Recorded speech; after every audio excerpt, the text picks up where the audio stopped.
We head to Uvalde, Texas with NBC News correspondent Sam Brock. Sam, this is the most comprehensive report yet, taking a look at that response inside Robb Elementary.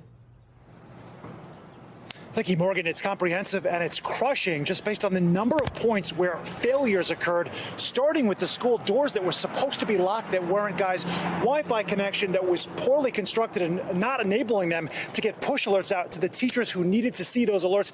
Almost 400 law enforcement officers on school grounds where I'm standing. They couldn't take out one gunman. And now, guys, we're looking at body cam footage that is jarring and we need to warn you, has disturbing images.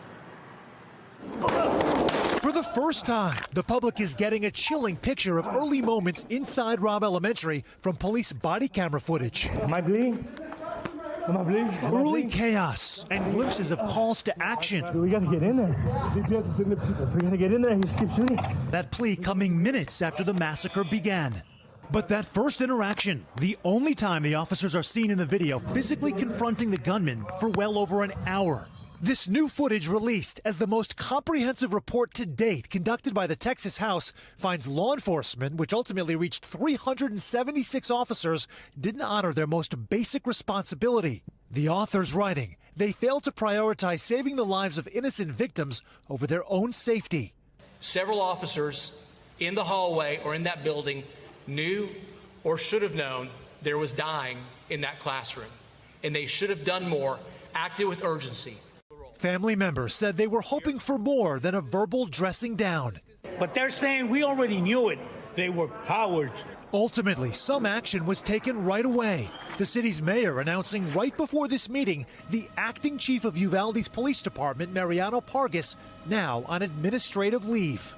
The report citing no evidence that any officer who did learn about 911 phone calls coming from inside rooms 111 and 112, including Pargas, acted on it to advocate shifting to an active shooter style response. There are also windows into heroism. Let's get these kids out of here. Let's get these kids out of here. Students apparently being pulled out of the building. And this heartbreaking hallway exchange with Officer Ruben Ruiz right after the initial gunfire. My wife's bathroom. Learning his wife, Eva Morales, a teacher, was shot and dying before his weapon was taken and he was removed for trying to engage the shooter, according to Texas DPS. The only teacher who did survive in those two rooms, Arnulfo Reyes, shot twice, believes Morales could have been saved. If the law enforcement officers on scene would have allowed him to continue pursuing the gunman. Yeah, she would have probably lived.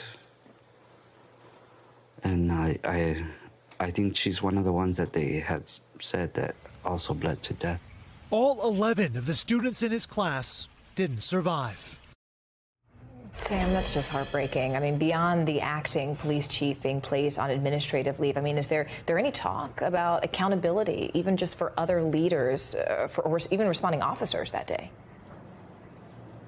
The short answer, Morgan, is it's unclear. I asked that very question to the chairman of this investigatory body to find out, you listed all of these different law enforcement agencies. Which, if any, do you feel like bears the biggest brunt of the blame, and what kind of legal action or criminal liability are we looking at here? And he sidestepped the question and said all of these agencies need to be doing their own evaluations, which we saw is happening in Uvalde. I would add the district attorney here broke weeks of silence and said that she is not speaking specifically about the investigation because of possible charges.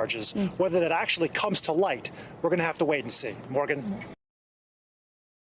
Thanks for watching our YouTube channel. Follow today's top stories and breaking news by downloading the NBC News app.